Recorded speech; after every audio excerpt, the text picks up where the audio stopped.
right. So we're going to get into the podcast in a minute. We're talking about in-camp versus off-camp training.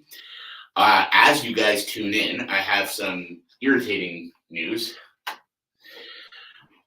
So for anybody that's tuning in, anybody that is coming to that workshop next week, my plan was to be getting back to applications right now. But Instagram has decided that I can't send messages right now. I don't know why that is, but every time I try to send a message, it just like unsends it. So if you're waiting on a message back from me right now, I apologize. So I don't know what that's all about. Trying to get it figured out. Hopefully have it figured out very soon.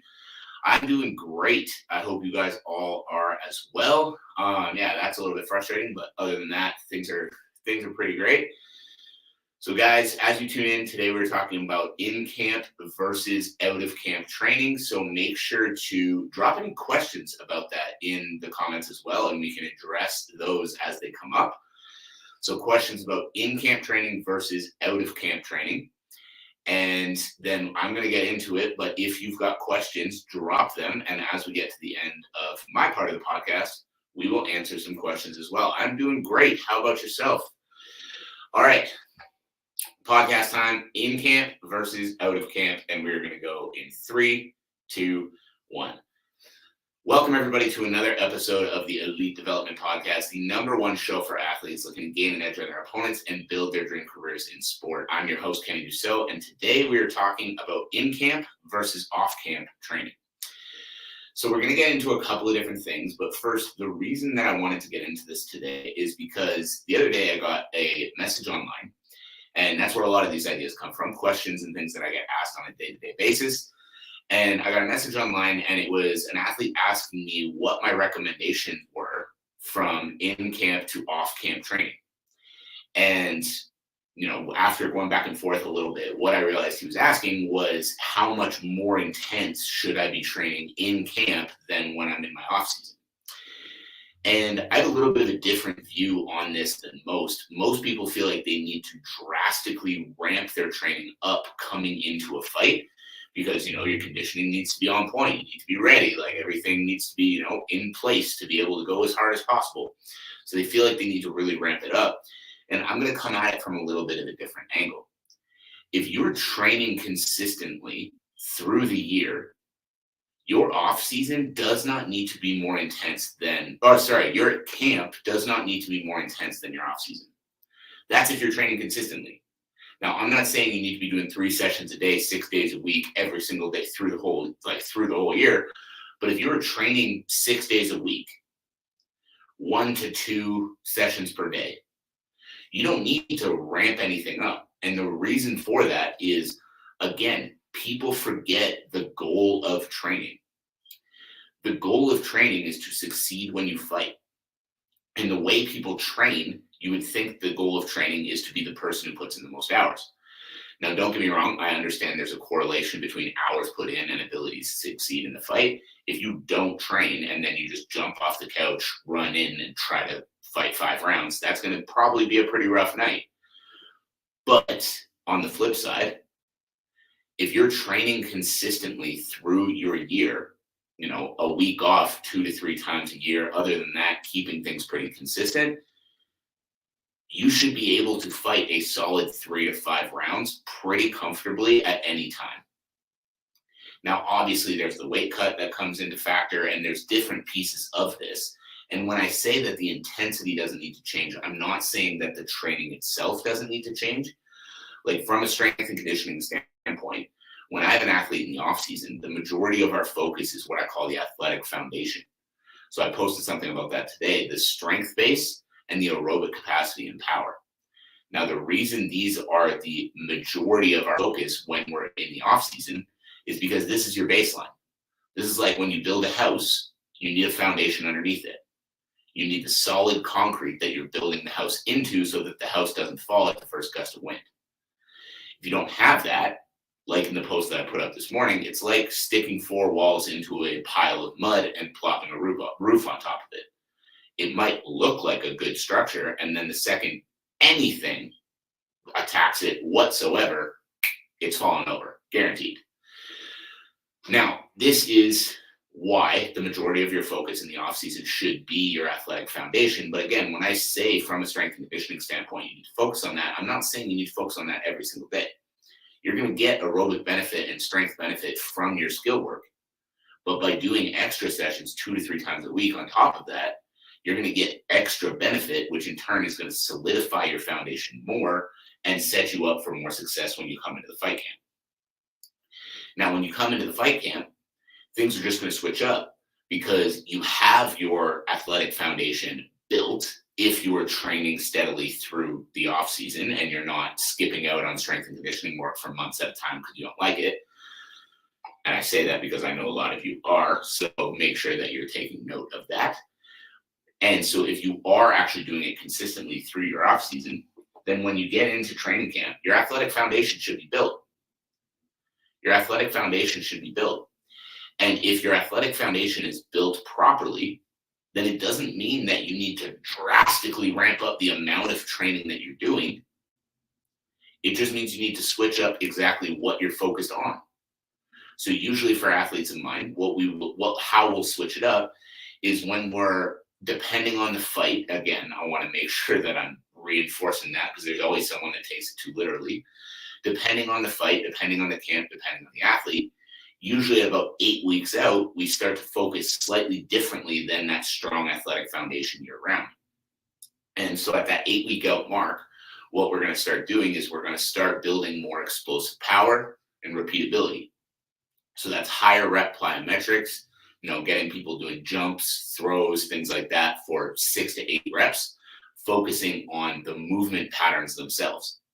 So it's not just about be explosive with a throw. For example, if you're doing a medicine ball heave against a wall, focus on hitting the same spot on the wall and making every rep look the same, as powerful as you can. The reason that's so important is because you're teaching your body how to coordinate the muscles, not just throw as hard as a shot as you can. Because you can have all the power in the world, but if you can't aim it, it's not useful. Right? So usually about 8 weeks out, we're starting to do more high rep explosive power work, teaching the body the movement patterns, reinforcing how the lower body's connecting in with the upper body and how that upper body's actually putting out force. Wow, words are just slipping right out of my head today. And the same thing, like when we're doing jumps or anything like that, it's not focusing on how high of a box jump can be hit. It's focusing on, we're doing a set of 6. Rep 6 should look exactly like rep 1. Right? And the reason that's so important is we're teaching our body movement efficiency. We're teaching our body explosive power, but we're teaching how to generate the power from the right places time after time after time to use the least amount of energy to generate the most amount of power. Now, as we get to that 4 weeks out mark, again, depending on the fight, depending on the athlete, there's going to be variations to this. As we get to that 4 weeks out mark, now we're focused purely on explosive power and speed. How hard can you hit? How fast can you move? So this is going to be a lot more sprint work. This is going to be a lot more just like lower rep, 1 to 3 rep explosive power exercises. And the reason for this, and the reason we're not doing this all the way through the camp, is because, again, earlier, athletic foundation's being built. As we move forward, we've got that athletic foundation built. We're teaching explosive power. We're teaching repeatability to be able to generate as much power as possible from the right areas so that you're not gassing yourself out with inefficient movement. Now, at the end, when all of those things are all in place, we're focused on just how much power can you generate and how fast can you move. And the reason those things are so important is, again, you can have all the power in the world, but if you're slow to generate it, then your opponent sees it coming from a mile away. They take a quick step out of the way, no harm, no foul. They're all good. And then they proceed to do the same thing to you. But if you can generate that same amount of power in a quicker, faster, more efficient movement without showing it, now you're going to hit harder, you're going to be faster, and it's going to be wasting less of your energy as you move closer, as you move through the fight, meaning you're going to be able to push a higher pace for longer and in turn actually see success when you hit fight night, which is exactly what matters. So that's a little bit of an idea of like how we structure off season versus in season. But the real key here, and what I wanted to touch on from that original question of, what should the difference in intensity be in season and off season? If you're training consistently in your off season, You don't need to drastically ramp things up coming into a camp. And the reason you don't need to drastically ramp it up coming into a camp is because you're going to be doing a lot more of your skill work. And if you're trying to drastically increase the amount of conditioning and the amount of strength and the amount of power and the amount of skill work, what's going to start to happen is your body's going to start to break down. You know, if you're listening to this, think about how many times you've gone through a camp, everything's feeling good for like the first 5-6 weeks of the 8-week camp, and then 3 weeks out you tweak a shoulder a little bit, and then 2 weeks out your knee doesn't want to doesn't want to fully extend, and then 1 week out you wake up and your back is locked up. How many times has this happened to you? Now, I'm not saying by switching up how you're doing your camps, you're never going to get injured again. Of course not. It's fighting. You're still going to have bumps and bruises. You're still going to have injuries. It's still going to happen.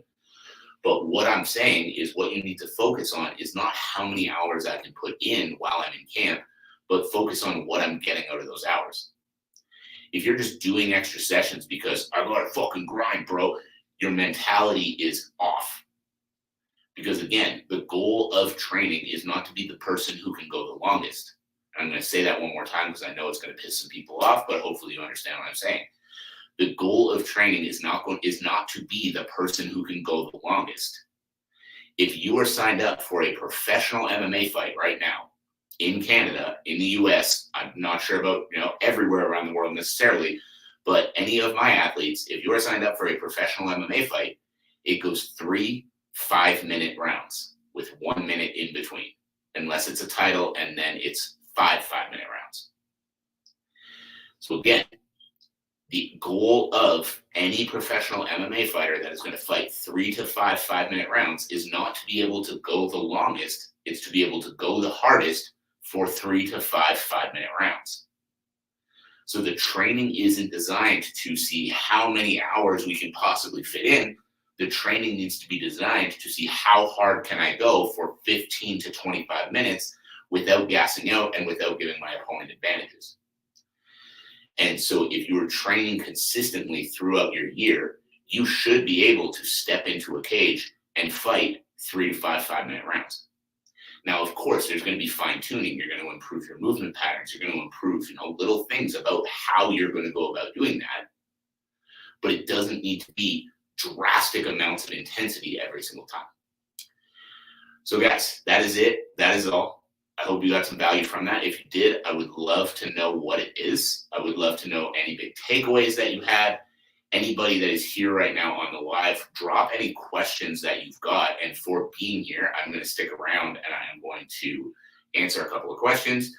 Anybody who's here on the replay, sorry. Make sure that you're here live if you want to have the little bit of Q&A. But either way, I hope you guys all have a fantastic rest of your day. I hope you all got some good value out of this show. And as always, I appreciate you all, and I'll catch you on the next episode. Guys, if you got questions, go ahead and drop them.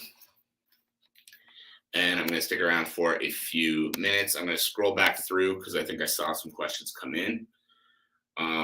Julian, I appreciate you, man. And as always, and yeah, I'm always here.